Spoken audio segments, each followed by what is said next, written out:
So hopefully we can get this passed, Congressman. How are we going to do with the repeal of Obamacare?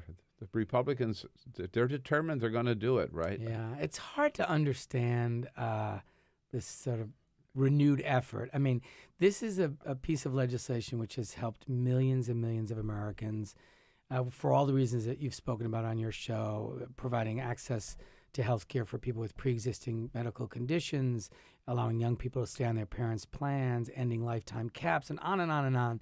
And look, is it a perfect bill? Are there things we can do to create more competition, to have a public option? There are terrific ideas out there. And if the Republicans were interested in working with Democrats to make Obamacare work even better, they have a willing partner in the conversation.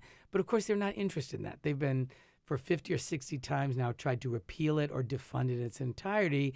And now they're in the position of controlling the House, the Senate, and the White House. It's sort of like the dog who caught the car. Uh-oh, now what? They don't actually want to do it because they always had President Obama to veto it so the public would never be harmed by the repeal.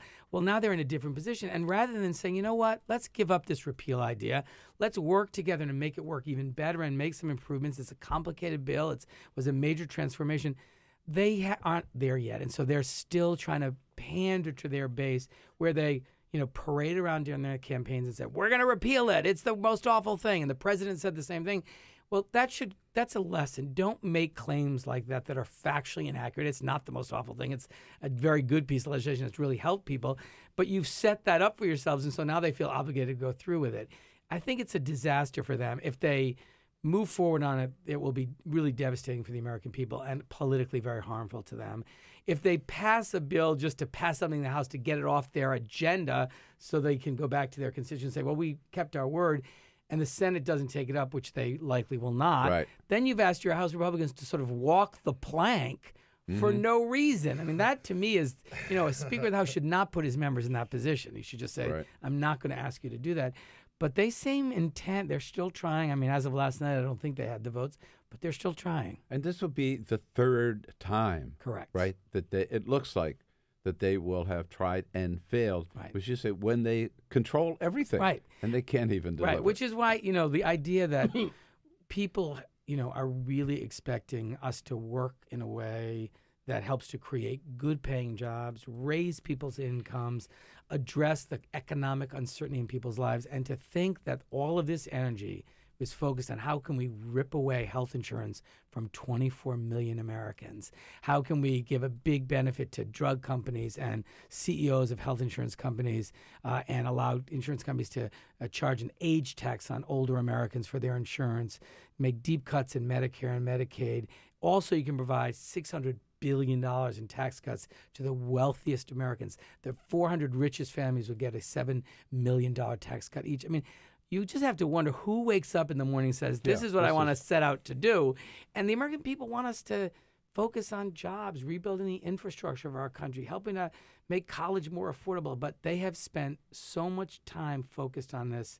It's almost like a personal political beef, a score that they need to settle that just makes no sense. Now, the one part of Obamacare, and from the beginning, they said, well, we're going to keep the best parts of Obamacare. We're just going to provide, more choice or with cheaper plan, whatever. Could be wonderful, better.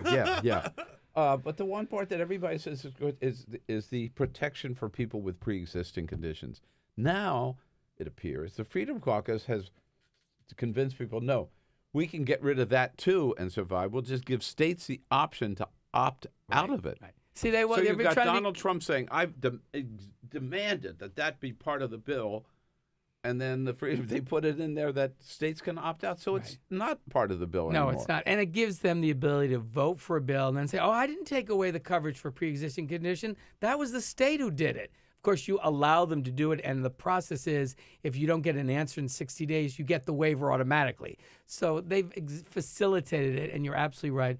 They're trying to have it both ways. Yeah. Paul Ryan yesterday put out that tweet where he said, verified, that this keeps pre-existing conditions in the bill. It's just not true. It's just not true. And you quoted the good congresswoman from Florida, Ileana Ros-Lehtinen, who said that idea of the pre-existing conditions still being in the bill, they're in the bill, quote, in name only. Correct. I think that's exactly right. Right. So it's insulting to the American people that they think people can't figure this out.